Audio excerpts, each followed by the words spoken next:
Good morning dear friend. Ajay Chauhan perfect A1 reasoning classes में आपका स्वागत है। मैं अजय चौहान फिर से एक बार problem based on English alphabet की पार्ट 3 के साथ आपके सामने उपस्थित हूँ। जैसा कि मैंने पार्ट 17 में आपसे परिचर्चा की थी कि पार्ट 18 से मैं टर्मिनोलॉजी वाइज प्रॉब्लम्स आपकी समझ रखने का प्रयास करूंगा और उसी कड़ी में आज problem based on English alphabet के पार्ट 18 में मैं आपकी समझ problem based on mixed movement, जैसा कि मैंने पहला टर्मिनोलॉजी दिया था इंग्लिश अल्फाबेट, तो आज हम आपके सामने problem based on mixed movement in case of English alphabet के साथ पार्ट 18 की परिचर्चा करने जा रहा हूँ। पार्ट 18 डील करने जा रहा हूँ।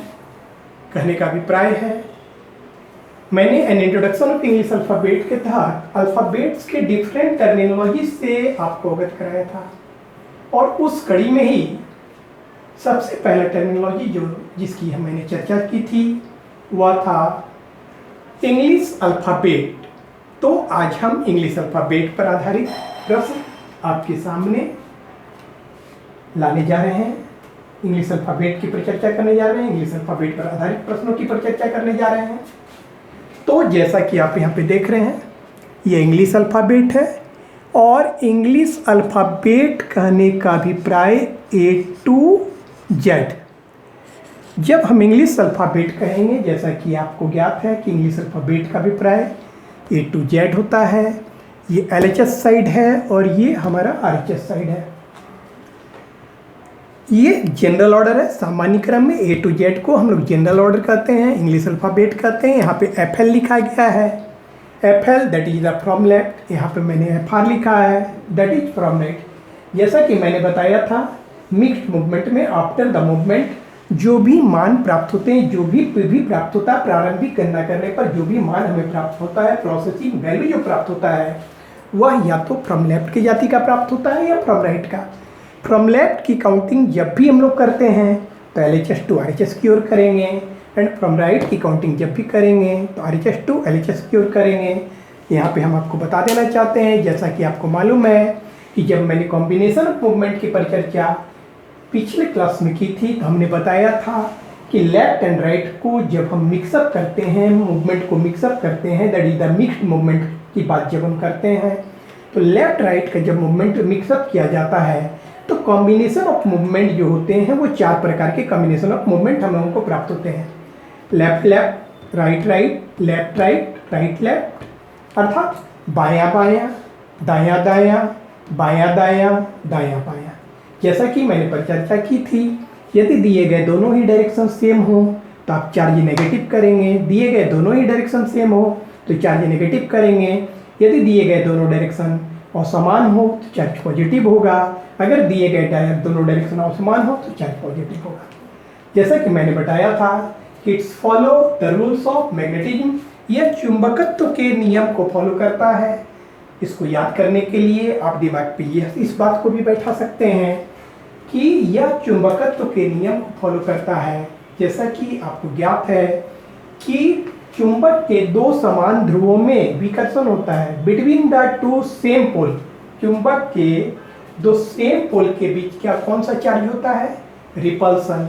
अर्थात यदि चुंबक के 2 समान ध्रुवों को एक दूसरे के करीब लाया जाए तो क्या होता है? चुंबक विकर्षित होता है, हटता है, और हटता है दैट इज द घटता है। तो ठीक उसी प्रकार से दिमाग में ये रखे रहिए, अगर नॉर्थ एंड नॉर्थ पोल को जब हम सामने लाते हैं तो रिपल्सन होता है, साउथ एंड साउथ पोल को जब सामने लाते हैं तो रिपल्सन होता है। जबकि चुंबक के नॉर्थ एवं साउथ पोल को जब एक दूसरे के करीब लाने का प्रयास करेंगे तो क्या होता है? वो एक दूसरे को अट्रैक्ट करते हैं। जब साउथ एंड नॉर्थ पोल को एक दूसरे के करीब लाने का प्रयास करते हैं तो क्या करता है? वो अट्रैक्ट करता है। तो ठीक यहाँ पे रखिए कि between that 2 same pole repulsion and repulsion represented by negative sign. Between the two same repulsion is represented by negative sign. और between two opposite pole attraction is represented by positive sign, और between two से opposite pole attraction is represented by positive pole, the positive sign. तो क्या दिमाग पर रखिएगा, यदि दिए गए दोनों ही डायरेक्शन बायां बायां जब दिया जाए तो चार्ज माइनस होगा, दोनों ही दिए गए डायरेक्शन राइट राइट दायां दायां होगा तो चार्ज हम माइनस करेंगे। दिए गए दोनों ही डायरेक्शन यदि असमान हो, एक लेफ्ट एक राइट, तो चार्ज प्लस होगा, एक राइट एक लेफ्ट हो असमान हो तो चार्ज प्लस होगा। जैसा कि मैंने पिछले क्लास में भी ये चर्चा की थी कि मिक्स्ड मूवमेंट का ये कंपल्सरी फैक्टर है कि आपको मिक्स्ड मूवमेंट पर आधारित जो भी प्रश्न दिए जाएंगे उसमें बाएं से या दाएं से और बाईं ओर या दाईं ओर आपको दिया जाएगा। जैसा कि हमने बताया था, आप सोच रहे होंगे, जैसा कि मैंने यहाँ लिखा भी है कि from left mic compulsory factor of mixed movement, कि आपको हर हाल में फ्रॉम लेफ्ट या राइट जो भी मान दिया जाएगा उसको आपको अपर पे रखना है, एंड टू द लेफ्ट या राइट जो भी मान दिया जाएगा उसको लोअर पे रखना है। और यहाँ पे चार्ज डिपेंड करेगा दिए गए डायरेक्शन पर। अगर दोनों लेफ्ट लेफ्ट रहेगा तो आप चार्ज माइनस करेंगे, यदि दोनों राइट राइट रहेगा तो चार्ज आप प्लस करेंगे, एक लेफ्ट एक राइट रहेगा तो चार्ज प्लस होगा, अगर एक राइट एक लेफ्ट होगा तो चार्ज प्लस होगा। एंड आफ्टर द प्रोसेसिंग जो यहाँ पे मान जो गिरेगा वो ऊपर वाले की जाति का गिरेगा। कहने का अर्थ है अगर ऊपर फ्रॉम लेफ्ट होगा तो आपका मान फ्रॉम लेफ्ट यहाँ गिरेगा, अगर ऊपर फ्रॉम राइट होगा तो आपका मान यहाँ फ्रॉम राइट गिरेगा। आप सोच रहे होंगे कि फ्रॉम लेफ्ट या फ्रॉम राइट को ही हम ऊपर क्यों रखते हैं, टू दी लेफ्ट या टू दी राइट क्या ऊपर नहीं रख सकता। तो हमने जैसा कि आपको बताया था कि any movement in universe starts from factor and further its move with to the. कहने का अभिप्राय है कि दुनिया की किसी भी गतिविधि का प्रारंभ से कारक के द्वारा होता है और या और कारक के थ्रू आगे बढ़ाई जाती है। दुनिया की किसी भी गतिविधि का प्रारंभ, कोई भी ऐसी गतिविधि, कोई भी ऐसा मूवमेंट बताइए जो विदाउट से कारक के प्रारंभ हो। जन्म से मृत्यु की ओर, घर से बाहर की ओर, प्रकाश से अंधकार की ओर। कहने का अभिप्राय है दुनिया की कोई भी ऐसी गतिविधि नहीं है जो विदाउट द से प्रारंभ हो। इसलिए जब भी मिक्स्ड मूवमेंट पर आधारित प्रश्न बनाते हैं तो से कारक के द्वारा जो दिया जाएगा दैट इज फ्रॉम लेफ्ट या from right, that is the बाएं से या दाएं से जो भी मान दिया जाएगा उसको हम फर्स्ट टर्म पे रखेंगे और उसके बाद फर्दर बाईं ओर या दाईं ओर जो भी मान दिया जाएगा उसको सेकेंड टर्म पे रखेंगे। और यहाँ पे जो चार्ज आप प्लस माइनस देख रहे हैं ये डिपेंड करेगा दिए गए डायरेक्शन पे। यदि दोनों डायरेक्शन सेम हो तो माइनस, दोनों डायरेक्शन सेम हो तो माइनस, अगर दोनों असमान हो तो प्लस, जैसा कि यहाँ पे हमने दिखाया है। प्लस ये बात यहाँ पे ध्यान रखिएगा कि आफ्टर द प्रोसेसिंग जो यहाँ मान प्राप्त होगा जिसको कि हम लोग पीवी कहते हैं, यहाँ पे जो मान आपको प्राप्त होगा आफ्टर द प्रोसेसिंग उसको पीवी कहते हैं। पीवी का मतलब प्रोसेसिंग वैल्यू, प्रक्रियायिक मान इसको कहते हैं। यहाँ पे जो भी मान प्राप्त होगा वो या तो बाएं से की जाति का प्राप्त होगा या फिर दाएं से का। यहाँ पे दिमाग पे ये बात बैठाए रखिएगा कि in case of English alphabet after the processing यदि कोई मान फ्रॉम लेफ्ट के जाति का अर्थात बाएं से आपको प्राप्त हो तो किसी प्रकार का परिवर्तन नहीं कीजिएगा, जो भी मान प्राप्त होगा उस मान पर स्थित अक्षर ही आपका उत्तर होगा। लेकिन आफ्टर द प्रोसेसिंग यदि कोई मान दाएं से प्राप्त हो तो उस मान का आपको अपोजिट करना होगा। और अपोजिट कैसे किया जाता है इसके बारे में मैंने पिछले वीडियो में, पिछले लेक्चर्स में इसकी पर चर्चा की है। अगर जो नहीं जानते हैं वहाँ देखने का प्रयास करेंगे। आफ्टर ऑल मैं टाइम टू टाइम, समय समय पे आपको फिर बहुत सारी बातें बताने का प्रयास करूँगा जो मैं पिछले क्लास में बता भी चुका हूँ। लेकिन आपके लिए बेहतर होगा कि बहुत सारे ऐसे कंसेप्ट्स हैं जिससे आप अगर अवगत नहीं हैं तो आप जो है मैं जो भी पिछला लेक्चर अपलोड किया हूँ उसको देखने का प्रयास करेंगे, उससे समझने का प्रयास करेंगे। ऐसे मेरा प्रयास रहेगा कि मैं प्रत्येक लेक्चर पे 100% आपको समझाने का प्रयास करूँ। तो अब चले हम इंग्लिश अल्फ़ाबेट टर्मिनोलॉजी नंबर जो फर्स्ट था टर्मिनोलॉजी इंग्लिश अल्फ़ाबेट पर आधारित प्रश्न आपके सामने प्रस्तुत करने जा रहा हूं। और इस कड़ी में सबसे पहले जो कॉम्बिनेशन था, मैं लेफ्ट एंड लेफ्ट कॉम्बिनेशंस पर आधारित प्रश्न आपके सामने प्रस्तुत करने जा रहा हूं। पहला कॉम्बिनेशन है लेफ्ट एंड लेफ्ट। मैं लेफ्ट एंड लेफ्ट कॉम्बिनेशंस पे आपके सामने प्रश्न प्रस्तुत करने जा रहा हूं। तो कैसे, तो आपको कहा जाएगा कि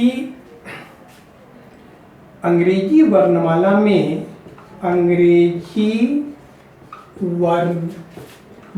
में आपके बाएं से 15वें अक्षर के बाईं ओर 9वां अक्षर कौन सा होगा। यहाँ पे हमारा पहला प्रश्न है। पहला प्रश्न लेफ्ट एंड लेफ्ट मूवमेंट पे हम लोग कर रहे हैं। क्या, तो यहाँ गौर कीजिए, अंग्रेजी वर्णमाला में आपके बाएं से, यहाँ पे बाएं से की बात की गई है, बाएं से 15वें अक्षर के बाईं ओर। जब भी मूवमेंट बेस्ड प्रॉब्लम आपको दिए जाएंगे तो ये दिमाग पे बैठा ही रखिएगा कि से और डायरेक्शन से रिलेटेड आपको मूवमेंट दिए जाएंगे। क्या दिया गया है कि अंग्रेजी वर्णमाला में आपके बाएं से कितना, 15 अक्षर के बाईं ओर। जैसा कि मैंने आपको बताया था कि बाएं से को हम लोग फ्रॉम लेफ्ट कहते हैं इंग्लिश में, या शॉर्ट फॉर्म में हम लोग एफएल कहते हैं। बाएं से को क्या कहते हैं, एफएल। मैंने आपको बताया था कि प्रॉब्लम बनाने के क्रम में मैं शॉर्ट फॉर्म का प्रयोग करूंगा। इस बात की परिचर्चा मैं पिछले क्लास में कर चुका हूं और आप लोग भी इस बात को दिमाग पे बैठा लीजिए। आफ्टर ऑल ये तो मैं ये बताना चाहूँगा, in learning stage, during the learning stage केवल मैं आपको पूरा डिफाइन कर रहा हूँ, पूरा डिस्क्रिप्टिव वे से समझाने का प्रयास करूँगा। आफ्टर ऑल मैं ये आपको बताना चाहता हूँ कि ऐसे कोई भी प्रश्न आप भर्बली बनाने का प्रयास करें, और मैं भर्बली बनाने का प्रयास आपको सिखाऊंगा कि भर्बली हम लोग कैसे बनाएंगे। लेकिन चूंकि आपका लर्निंग स्टेज है, इसलिए मैं 1 बाय 1 स्टेप, सारे स्टेप्स आपके सामने लाऊंगा और फिर भर्बली कैसे बनाया जाता है, भर्बली भी मैं बताऊंगा कि बिना पेन टच किए प्रॉब्लम कैसे बनेगा। तो सबसे पहले यहाँ पे गौर कीजिए स्टेप वाइज कि बाएं से को इंग्लिश में कहते हैं from left, and from left का शॉर्ट फॉर्म एफएल। एफएल कितना दिया गया है, 15। हमने यहाँ पे 15 लिख दिया। बाएं से 15, फ्रॉम लेफ्ट 15। आगे क्या दिया जा रहा है, अक्षर के बाईं ओर। बाईं ओर को इंग्लिश में क्या बोला जाता है, टू दी लेफ्ट, और टू दी लेफ्ट का शॉर्ट फॉर्म होता है टीएल। टीएल आपको कितना दिया गया, 9। अब यहाँ पे गौर कीजिए, दिए गए दोनों ही डायरेक्शन लेफ्ट लेफ्ट है, दिए गए दोनों ही डायरेक्शन लेफ्ट लेफ्ट है। तो हमने क्या बताया था कि between the two same pole, यदि दिए गए दोनों ही डायरेक्शन समान हो तो चार्ज आपका क्या होगा, यहाँ पे माइनस चार्ज करेंगे। और 15 में जब 9 जाएगा तो 15 में 9 जाएगा तो मेरा मान प्राप्त होगा 6। हमारा कितना प्राप्त हुआ, पे भी 6। और किस जाति का, तो हमने बताया था कि जिसकी जाति से स्टार्ट होता है उसकी जाति का मान होगा। फर्स्ट टर्म में जो जाति रखा जाता है उसकी जाति का मान आएगा। अर्थात ये जो मान आपको प्राप्त हो रहा है वो फ्रॉम लेफ्ट 6 प्राप्त हो रहा है, अर्थात बाएं से 6 प्राप्त हो रहा है। अर्थात हमारी काउंटिंग इधर से होगी, हम लोग इधर से काउंट करेंगे। और जैसा कि हमने बताया है कि after the processing from left कोई भी मान इंग्लिश अल्फाबेट में अगर प्राप्त हो तो NC that is the no change, NC का अभिप्राय है नो चेंज। आपको किसी भी प्रकार की परिवर्तन नहीं करनी है, आपको दिमाग पे लाना है कि 6 नंबर लेटर क्या होगा और 6 नंबर लेटर क्या होता है। तो 6 नंबर लेटर एफ होता है, इसलिए हमारा आंसर एफ होगा। क्लियर। चलते हैं 2 नंबर प्रश्न पे अब हम गौर करें। प्रश्न नंबर 2 पे, अंग्रेजी वर्णमाला में आपके बाएं से 25वें अक्षर के बाईं ओर 11वां अक्षर कौन सा होगा? तो यहां पे गौर कीजिए कि आपसे बोला जा रहा है फिर से कि अंग्रेजी वर्णमाला में आपके बाएं से कितना? 25वें। बाएं से 25वें अक्षर के बाईं ओर कितना? 11। तो हमने क्या बताया था? बाएं से को शॉर्ट फॉर्म में क्या कहते हैं? एफएल। बाएं से का शॉर्ट फॉर्म एफएल होता है और एफएल कितना बोला जा रहा है? तो 25 बोला जा रहा है। हमने यहाँ पे 25 लिख दिया। और बाईं ओर को इंग्लिश में कहते हैं to the left, short for TL. यहाँ पे टीएल आपका कितना प्राप्त हो रहा है? तो 11। हमने 11 लिख दिया। और अब यहाँ पे देखिए दोनों की जाति समान है। सेम पोल पर चार्ज यहाँ माइनस होगा। 25 में 11 गया तो आपका मान प्राप्त हुआ 14, जो कि फ्रॉम लेफ्ट 14 अर्थात बाईं से 14 प्राप्त हो रहा है। और जैसा कि मैं बार बार आपको बता रहा हूँ कि इंग्लिश अल्फाबेट में आफ्टर द प्रोसेसिंग कोई भी मान अगर यदि फ्रॉम लेफ्ट की जाति का प्राप्त हो तो किसी प्रकार का परिवर्तन नहीं करेंगे, नो चेंज करेंगे। जो भी मान होगा उस मान पर जो भी अक्षर होगा आप डायरेक्टली पुट कर देंगे। और 14 नंबर लेटर हमारा क्या होता है? तो एन। तो हम लोगों का उत्तर एन होगा। क्लियर? इसको मिटा देते हैं और हम चलते हैं प्रॉब्लम नंबर 3 पर। लेफ्ट कॉम्बिनेशन पे आधारित प्रश्न 3 पर अब हम लोग देखेंगे। 3 की परीक्षा करेंगे। 3 नंबर प्रश्न पे आते हैं।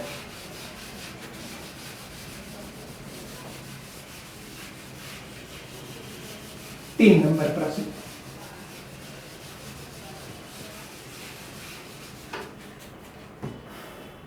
देखिए प्रश्न 3।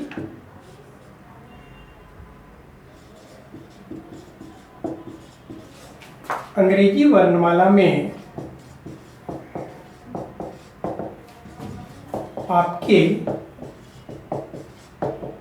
बाएं से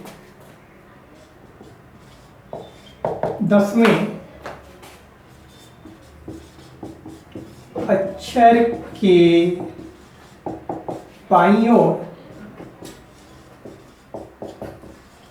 18वां अक्षर कौन सा होगा? गौर कीजिएगा। यहां पे कहा जा रहा है कि अंग्रेजी वर्णमाला में आपके बाएं से 10वें अक्षर के बाईं ओर 18वां अक्षर कौन सा होगा? बाएं से को इंग्लिश में क्या कहते हैं? फ्रॉम लेफ्ट कहते हैं। और फ्रॉम लेफ्ट का शॉर्ट फॉर्म हम लोग क्या लिखते हैं? एफएल। हमने एफएल लिख दिया। कितना दिया जा रहा है बाएं से? 10। हमने यहाँ पे 10 लिख दिया। और बाईं ओर को इंग्लिश में टू दी लेफ्ट कहते हैं। और टू दी लेफ्ट का शॉर्ट फॉर्म क्या होता है? टीएल। तो टीएल कितना? 18। हमने 18 लिख दिया। दिए गए दोनों ही डायरेक्शन सेम है इसलिए चार्ज माइनस होगा। और जैसा कि आपको ज्ञात है कि अब यहाँ पे हम लोग क्या देख रहे हैं कि 10 में क्या 18 घटेगा? नहीं घटेगा। 10 में तो 18 नहीं घटेगा। और किसी भी लेटर का मान माइनस में तो रिप्रेजेंट नहीं होता है, क्योंकि अगर यहाँ पे हम घटाने का प्रयास करेंगे तो -8 आ जाएगा। तो ऐसा तो नहीं होता है। तो जैसा कि मैंने पिछले लेक्चर्स में आपको बताया था कि यदि घटने वाले का मान घटाने वाले के मान से अधिक या उसके बराबर हो तो ऐसी स्थिति में हम घटाने वाले के मान में दिए गए श्रृंखला के अंतिम मान को जोड़कर पावरफुल कर देते हैं। क्या यहाँ पे हम लोग देख रहे हैं? ये जो आपका है ये घटाने वाला मान है। क्या है? घटाने वाला मान है। और ये जो आपका है ये क्या है? तो घटने वाला मान है। क्या? यहाँ पे जो फ्रॉम लेफ्ट 10 है वो आपका घटाने वाला मान है, एंड टू द लेफ्ट 18 जो है वो घटने वाला मान है। और यहाँ पे केस क्या हो गया कि घटने वाले का जो मान है वो घटाने वाले के मान से अधिक हो गया। तो जैसा कि मैंने बताया था पिछले लेक्चर्स में, मैं ये पर चर्चा कर चुका हूँ। जो भी कैंडिडेट्स इस बात से अवगत नहीं है, काइंडली पिछले लेक्चर्स को भी देखने का प्रयास करेंगे। आफ्टर ऑल मैं यहाँ भी बताने का प्रयास कर रहा हूँ कि जब भी इस प्रकार का केस हो कि घटने वाले का मान घटाने वाले के मान से अधिक या उसके बराबर हो, तो ऐसी स्थिति में घटाने वाले के मान में दिए गए श्रृंखला का अंतिम मान को जोड़कर पावरफुल करना चाहिए। ये जिस श्रृंखला पे हम लोग वर्क कर रहे हैं इसका अंतिम मान क्या होता है? अल्फाबेट ए का मान कितना होता है? 1, और जैसा कि आप जानते हैं जेड का मान 26। तो इस श्रृंखला का अंतिम मान 26 है, इसलिए हम यहाँ 26 जोड़ेंगे, अर्थात 10 26 की इक्विवेलेंट हो गया। 10 जो है 10 और 26 36, 10 26 नहीं बल्कि 10 और 26 36 की इक्विवेलेंट हो गया। और अब 36 में जब आप 18 घटाएंगे तो हमारा मान क्या होगा? 18। और जो किस जाति का आएगा? तो फ्रॉम लेफ्ट 18 आएगा। अर्थात हमें किसी प्रकार का परिवर्तन नहीं करना है, क्योंकि आपको ये अच्छी तरह से मालूम है कि इंग्लिश अल्फाबेट में, अंग्रेजी वर्णमाला में आफ्टर द प्रोसेसिंग बाएं से कोई मान प्राप्त हो, फ्रॉम लेफ्ट कोई भी मान प्राप्त हो, किसी प्रकार का परिवर्तन नहीं करेंगे। और हमारा 18 नंबर लेटर क्या हो जाएगा? आर हो जाएगा। No doubt. आप इस बात को चाहें तो नोट भी कर सकते हैं कि यदि घटने वाले का मान, यदि घटने वाले का मान घटाने वाले के मान से अधिक या फिर उसके बराबर हो, तो ऐसी स्थिति में घटाने वाले के मान में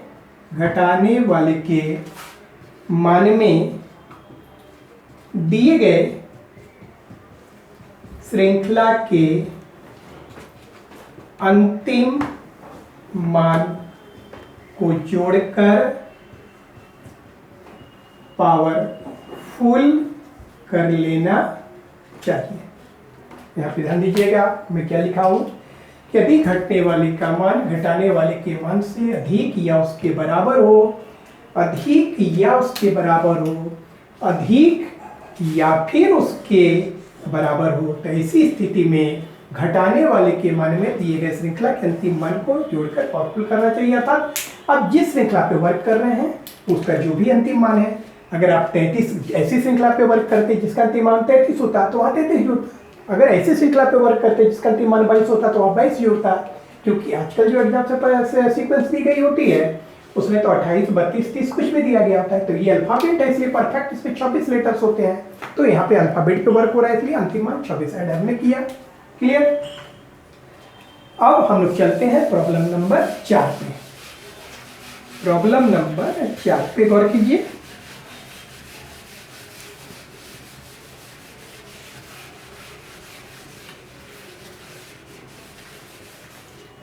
प्रश्न संख्या 4 की पर चर्चा करते हैं। प्रश्न number 4, question number 4 left left combination पे।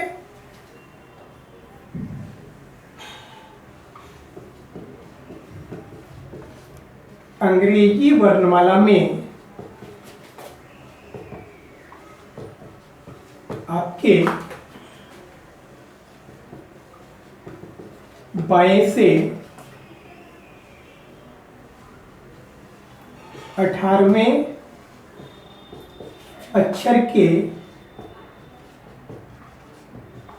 बाईं ओर 25वां अक्षर कौन सा होगा? आपके बाएं से 18वें, यहां गौर कीजिए बाएं से कितना दिया गया 18 और बाईं ओर 25, बाईं ओर 25। तो बाएं से को शॉर्ट फॉर्म में हम लोग FL लिखते हैं। FL कितना 18 और बाई ओर को हम लोग TL लिखते हैं टू दी लेफ्ट। TL कितना 25। अब यहाँ पे फिर से ध्यान दीजिए, दिया गया दोनों ही डायरेक्शन लेफ्ट लेफ्ट है। जैसे ही बायां बायां सीधे घटिएगा, जैसे ही दायां दायां सीधे घटिएगा, जैसे बायां दायां जैसे से जुड़िएगा और जैसे दायां बायां तो जोड़ेंगे। हम इनिशियल स्टेज है, आपका लर्निंग स्टेज है, इसलिए इनिशियली आपको स्टेप बाय स्टेप बता रहे हैं। आफ्टर ऑल मैं बताना चाहूंगा कि इस प्रकार के प्रश्न को वर्बली बनाना है। नहीं, जैसे बोला गया कि बाईं ओर 18, अब बायां, फिर बायां 18, बायां 25, तो आपको दिमाग में ले लेना कि घटना है। लेकिन अब यहाँ पे सवाल होता है चार्ज तो मेरा माइनस होगा, लेकिन फिर से वही बात हो गई, क्या 18 से 25 घटेगा? नहीं घटेगा, और मान नेगेटिव में नहीं आना चाहिए। तो हमने अभी जस्ट आपको बताया था कि यदि घटने वाले का मान घटाने वाले के मान से अधिक या उसके बराबर हो तो ऐसी स्थिति में घटाने वाले के मान में दिए गए श्रृंखला के अंतिम मान को जोड़कर पावरफुल कर लेना चाहिए। तो इस श्रृंखला का मान अंतिम क्या है? 26, क्योंकि अल्फाबेट से 26 पिंड होता है।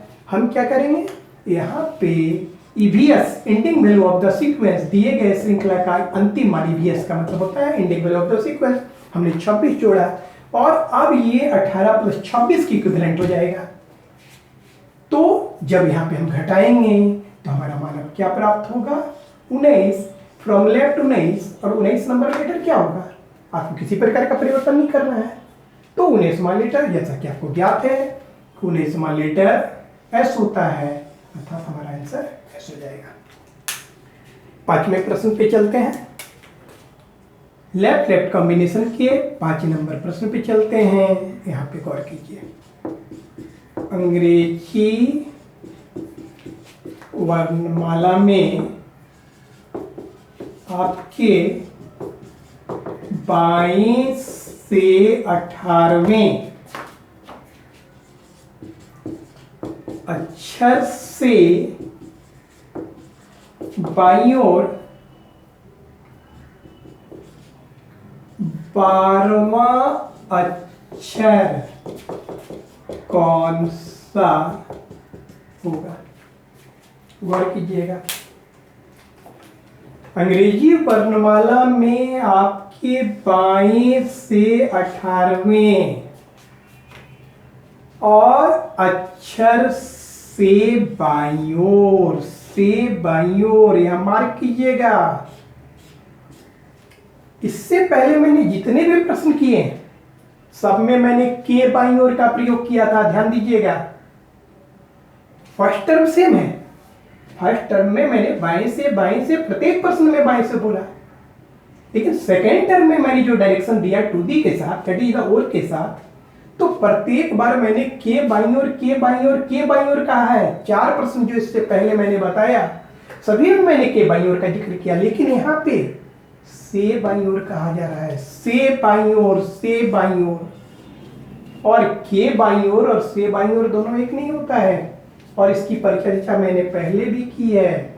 से बाईं ओर और के बाईं ओर में डिफरेंसेस क्या होता है मैंने पहले भी बताया है। जो भी कैंडिडेट्स यदि मेरे वीडियो को पहली बार देख रहे हैं तो काइंडली उन वीडियो को भी देखने का प्रयास करेंगे, तभी आपको समझ आएगा। ऐसे मैं फिर भी यहाँ पे समझाने का, प्रत्येक लेक्चर में 100% समझाने का प्रयास करूंगा, लेकिन ऐसा नहीं है। अच्छे से समझने के लिए यह आवश्यक है कि आप प्रीवियस वीडियो का भी सही तरीके से अवलोकन करें, क्योंकि मैंने जितने प्रीवियस वीडियो डाले, जितने भी अपलोड किए, 1 से 17 तक हमारा कंसेप्ट से रिलेटेड वीडियो था, और जो कि आपके लिए बहुत महत्वपूर्ण है। इसलिए उस वीडियो को आपका देखना हितकर होगा। तो मैं यहाँ पे बताना चाहूंगा कि आपके बाएं से को फ्रॉम लेफ्ट करते हैं शॉर्ट फॉर्म में FL कितना? हमने 18 लिख दिया। और से बाईं ओर को तो टू दी लेफ्ट कहते हैं, हमने यहाँ पे टू दी लेफ्ट लिख दिया। टू दी लेफ्ट कितना? 12, नो डाउट। और जैसा कि दोनों का डायरेक्शन सेम है, चार्ज तो माइनस होगा, इसमें भी नो डाउट। लेकिन समस्या क्या है? समस्या है कि अब तक मैंने जितने भी प्रश्न किए थे सब में KTL के बाईं ओर का जिक्र था, लेकिन अब ये से बाईं ओर का है। और मैं आपसे पहले पर चर्चा कर चुका हूं कि किसी भी डायरेक्शन के पहले यदि से का प्रयोग किया गया हो तो प्रोसेसिंग करते समय उस डायरेक्शन से दिए गए मान से एक कम करके प्रोसेसिंग करना चाहिए। बात दिमाग पे बैठा लीजिए। मैं इसकी पर चर्चा पहले कर चुका हूं। केस बाई और से बाई और कंसेप्ट ऑफ के एंड से मैंने आपको डील किया है। के और से की मैंने पर चर्चा की है और केवल 1-2 क्लास नहीं बल्कि मैं बता देना चाहता हूं कि मैंने आपसे 17 क्लास मैंने कंसेप्ट्स का दिया है। उसके बाद आज ये पहला class to the point problem wise हो रहा है। समझ रहे हैं ना? मैं ये भी कितनी बार कह चुका हूं कि 17 क्लास में तो लोग 20-20 चैप्टर्स पार कर देते होंगे। बहुत सारे ऐसे टीचर्स जो बोलते हैं कि 17 क्लास में तो 20 टॉपिक पार कर देंगे, लेकिन यार 17 क्लास में एक चैप्टर नहीं पार हुआ है। और किसी भी दिन मैं आपके सामने शेर और शायरी गाना नहीं गा रहा हूं बल्कि आपको to the point step by step बता रहा हूं।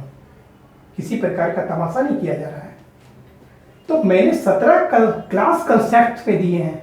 इसलिए यदि आपको एक लक्ष्य हासिल करना है तो बारीकी से उन वीडियो का अवलोकन करें, क्योंकि अब जो मैं दे रहा हूं बार बार मैं उस कंसेप्ट की पर चर्चा नहीं करूंगा समय समय पे।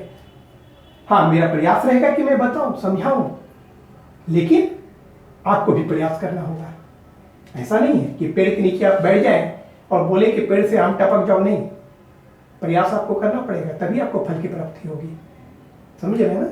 तो अब यह टीएल का केस है और हम बता चुके हैं किसी भी मान के पहले यदि से का प्रयोग किया जाए, किसी भी डायरेक्शन के पहले यदि से का प्रयोग किया गया हो तो उस डायरेक्शन से संबंधित मान में प्रोसेसिंग करते समय एक कम करके प्रयास कैलकुलेट करना चाहिए।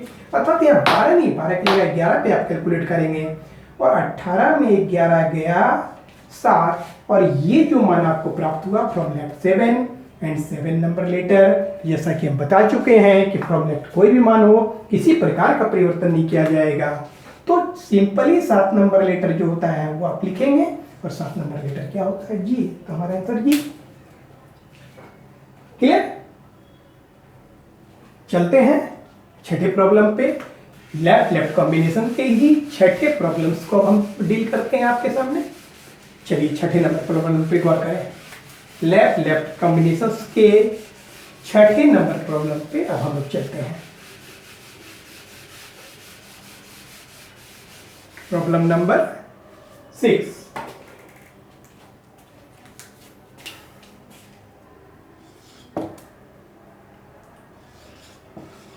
Which letter will be 9th